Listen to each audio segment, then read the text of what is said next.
There are clear and documented racial inequities in Wisconsin. Sure. We can talk about health, home ownership, education.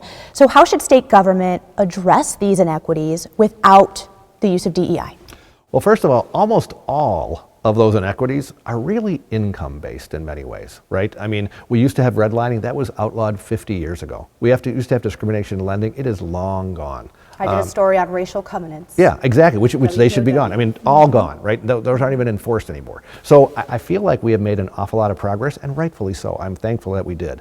But most of the inequities that we see in society are because kids don't have a great school. Well, that's why we fight so hard for school choice, to ensure that every child, regardless of their background, their income, what race they are, they get to go to a school that helps them succeed. We have programs that are focused on healthcare. We want people who have healthcare determinants to be able to be better. Diabetes doesn't know race. Now, there are some who are more likely to have diabetes than others, but it doesn't mean that people of every race and every gender don't have diabetes. So we're not going to focus it only on one aspect. It should be everybody, right? So I think most of these programs don't have to have a racial component. They don't have to have things that focus on dividing us. They should be things that bring us together. We want to fight those problems no matter who you are, because of the fact that you're an American and you're a Wisconsinite, not because of the color of your skin. A lot of people of color have difficulty accessing a lot of the things that you have just spoke about. So how can state government work to, there must be a little bit of a focus on race and people of color when they are the ones who are struggling. So how can you address those gaps then for those people who are struggling to access those? Sure, but like, again, most of it is income, sure, right? So we really have to think about it that way.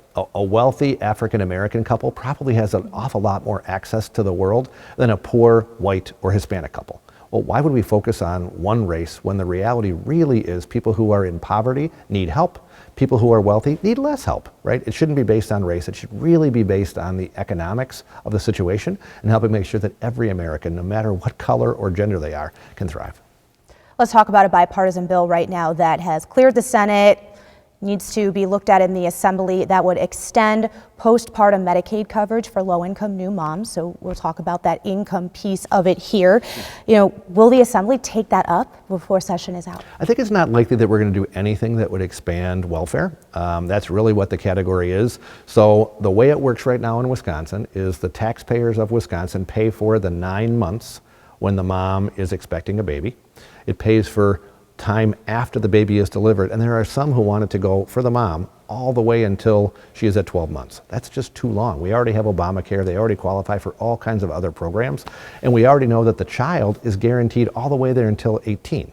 So I think it's an expansion of welfare that we do not need. I don't think it's going to happen in Wisconsin. Let's talk about redistricting. Sure. How are Republicans preparing for the possibility that the state Supreme Court sides with Democrats in the lawsuit and redraws those boundaries ahead of the 2024 election? Well, I don't think it's really a possibility. It's a guarantee. I mean, we know Janet Protasevich broke a long tradition of kind of prejudging a case. We know that other justices have unfortunately kind of signaled where they're going to be. If you remember when most people know what the scales of justice are, when you see that blindfolded lady that kind of symbolizes the courts in our country, she's blindfolded for a reason, because we're supposed to not know the outcome of cases. But you and I and most people watching already know, because she's told people how she's going to decide. That's wrong. Should have never happened. But we know, based on what she said in the past, they're probably going to overturn the districts. And the great thing is, we're going to win anyways. You know, in 2018, we had very similar districts, and Republicans in the Assembly carried, I think it was 14 districts that Tammy Baldwin also won.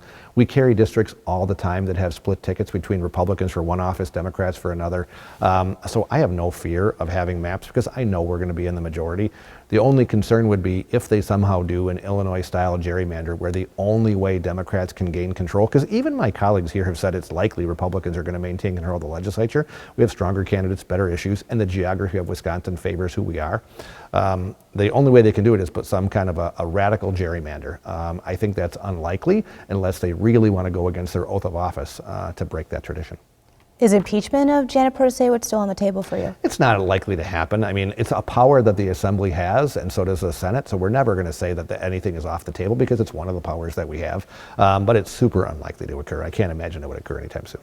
What other legislative priorities do you have looking ahead? I am focused on a couple different things. Number one, I want to return that tax cut. So you're going to see in January a tax cut that will come forward from Assembly Republicans. I think that'll gather hopefully widespread support.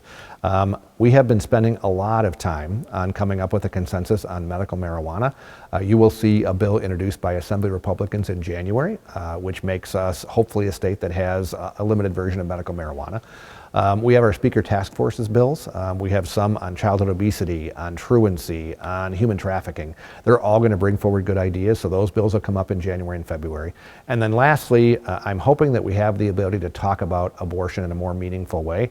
We know that laws should not be dictated by courts. That's the job of the legislature, signing a bill with the governor. We do have a process in law that's used 8 or 9 times, which allows us to pass a law, have the governor sign it, but it's subject to a vote of the people. So what I would like is for us to take the law on abortion, which right now says that an abortion can occur at 20 weeks, because the Dane County Court ordered us to be back pre-Dobbs, and that we would be able to reach some kind of a consensus that'd be more like what happens in Europe. In France, I think they allow for 14 weeks, not 20. I think in Portugal and England and other countries, they allow for 12 weeks, not 20.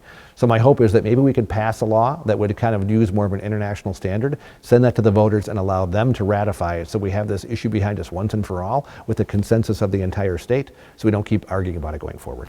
So you are in favor of putting the abortion question to the people? I'm open to that idea. Yeah, I mean, I was skeptical of it before with Ron Johnson, but the more I've thought about it, we need to find a way in our society to find some of these very contentious issues and let the people have their say. On most things, I really believe it should be the legislature. That's where we do a good job. But on something like abortion, where it's become such a political hot potato, where people on the left really don't want to find a consensus because they think it's a political advantage, I think we should let the people give us their input and hopefully put the issue once and for all behind us. And how soon would the people be considering that? We could take it up in the spring. It could be on the April ballot. Okay. Well, Mr. Speaker, thanks so much for taking some time to be with us Thanks so much, Sarah. break down the end of the year. Merry Christmas.